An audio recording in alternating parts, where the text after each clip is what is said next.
Hello gorgeous people, welcome to my channel. I am Payal Rathwa. આજે આપણે બનાવીશું ગુજરાતીઓના ઘરમાં રોજબરોજ બનતી ગુજરાતી દાળ. આ ગુજરાતી દાળમાં સરસ એવી ગરમ મસાલાની ફ્લેવર હોય છે અને સાથે જ ગળપણ હોય છે. તો આ રેસીપી ખૂબ જ ઇઝી છે ગુજરાતી દાળ બનાવવાની. તો આ રેસીપી આપણે ફટાફટ સ્ટાર્ટ કરીએ. તો એના માટે મેં અહીંયા દાળ લઈ લીધી છે તુવેરની. તો અહીંયા હું 2 થી 3 જણા માટે દાળ બનાવી રહી છું. તો મેં અહીંયા અડધો કપ જેટલી દાળને પલાળી રાખી હતી અડધા કલાક માટે. દાળને પલાળવી એકદમ કમ્પલસરી છે, તો જ એની જે અંદરથી કે જે કચરો હશે એટલે કે સ્ટાર્ચ હશે નીકળી જશે. તો હવે આમાં આપણે ઉમેરી દઈશું 1 મુઠ્ઠી જેટલા સિંગદાણા અને સાથે જ મીઠું અને હળદર પાવડર. મીઠા અને હળદર પાવડરથી એકદમ સરસ એવો દાળનો કલર અને દાળ સરસ રીતે જલ્દીથી ચડી જશે. તો અહીંયા પાણી ઉમેરી દઈશું માપ પૂરતું. તો અહીંયા હું 1 ગ્લાસ જેટલું પાણી ઉમેરી રહી છું. હવે આ પાણી ઉમેર્યા બાદ આને એક વખત સરસ રીતે મિક્સ કરી દઈશું અને કુકરનું ઢાંકણ ઢાંકીને અને આપણે 3 વિસલ કરી દઈશું મીડિયમ ફ્લેમ ઉપર. એમાં એકદમ સરસ એવી દાળ આપણી બફાઈને તૈયાર થઈ જશે. તો અહીંયા ગેસ ચાલુ કરી રહી છું અને હવે આપણે કુકર મૂકી દઈશું અને 3 વિસલાની કરી લઈશું. તો 3 વિસલાની થઈ ચૂકી છે. હવે આને એકદમ સરસ રીતે નોર્મલ ટેમ્પરેચર એટલે કે બધું જ એનું નીકળી જાય ઉપરનું પ્રેશર ત્યારે આપણે કુકરનું ઢાંકણ ખોલી દઈશું અને આવી રીતે જ ગરમ હોય ત્યારે વિસ્કરની મદદથી આને એકદમ સરસ એવી રીતે મિક્સ કરી દઈશું. જો દાળ સરસ રીતે બફાઈ હશે તો તમારે હેન્ડ બ્લેન્ડર ફેરવવાની જરૂર નહીં પડે. વિસ્કરની મદદથી જ એકદમ સરસ એવી રીતે થઈ જશે. તો બસ આને એક વખત વિસ્ક કરી લેવાની અને પછી આને કુકરનું ઢાંકણ ઢાંકીને એમ જ બંધ કરી દેવાની, જેનાથી અંદર ગરમ સરસ એવી રહેવી જોઈએ. હવે વઘાર માટે આપણે જોઈ લઈએ. તો અહીંયા મેં કઢાઈની અંદર તેલ લઈ લીધું છે. તો અહીંયા મેં 2 ચમચી જેટલું તેલ લીધું છે. તેલ થોડું ગરમ થઈ જાય એટલે આપણે આમાં ગરમ મસાલા ઉમેરી લેવાના છે, આખા ગરમ મસાલા. તો હું અહીંયા ઉમેરી રહી છું 1 તમાલપત્ર, સાથે જ સૌથી ઇમ્પોર્ટન્ટ છે તજનો ટુકડા. તો અહીંયા મેં 2 ઇંચ જેટલા 2 તજના ટુકડા લીધા છે. આની ફ્લેવર ખૂબ જ સરસ એવી આવે છે દાળની અંદર અને આ એકદમ ઇમ્પોર્ટન્ટ છે. સાથે ઉમેરી લઈશું 3 થી 4 લવિંગના દાણા, 3 થી 4 કાળા મરી અને સાથે જ અડધી ચમચી જેવી રાઈ. તો બસ રાઈને એકદમ સરસ રીતે આપણે ક્રેકલ થઈ જાય ત્યાં સુધી રાહ જોવાની છે. સાથે ઉમેરી દઈશું મેથી. મેથી એકદમ ઇમ્પોર્ટન્ટ છે કારણ કે દાળનું પ્રોટીન આપણા શરીરની અંદર પચવા માટે ઇમ્પોર્ટન્ટ છે. તો મેથીના લીધે દાળની પ્રોટીન આપણને મળી રહેશે. સાથે ઉમેરી લઈશું હિંગ. હિંગ વગર તો દાળ બનવી એકદમ ઇમ્પોસિબલ જ છે. તો હિંગ ઉમેરી દઈશું. સાથે જ મીઠો લીમડાના પાન.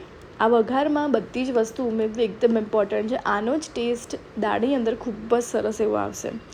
સાથે ઉમેરી લઈશું 1 સૂકું મરચું. આ ઓપ્શનલ છે અને તોડીને આ રીતે આપણે ઉમેરી દઈશું. હવે વઘારને એકદમ સરસ એવી રીતે તેલની અંદર સોતે કરી લેવાનો છે. તો વઘાર આપણો એકદમ સરસ એવો હોવો જોઈએ. રાઈ, જે આખા ગરમ મસાલા લીધા છે એ કોઈ પણ વસ્તુ આપણે સ્કીપ કરવાની નથી. હવે અમે ઉમેરી દઈશું 3 થી 4 લીલા મરચાં.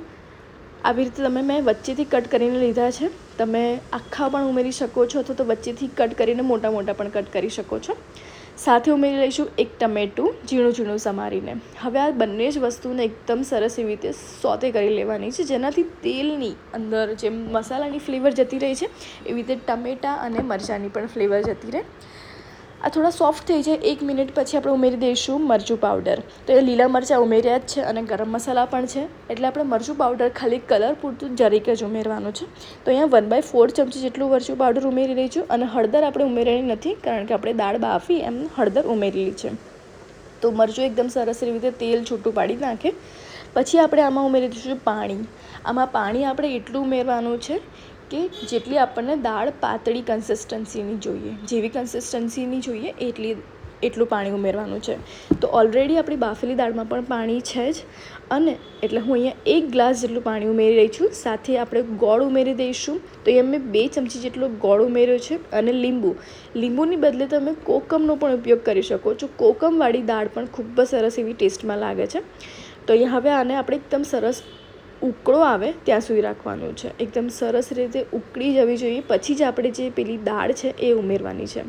તો અહીંયા ફ્લેવર એકદમ સરસ એવી ફ્રેશ ફ્લેવર માટે આપણે ઉમેરી દઈશું કોથમીરના પાન.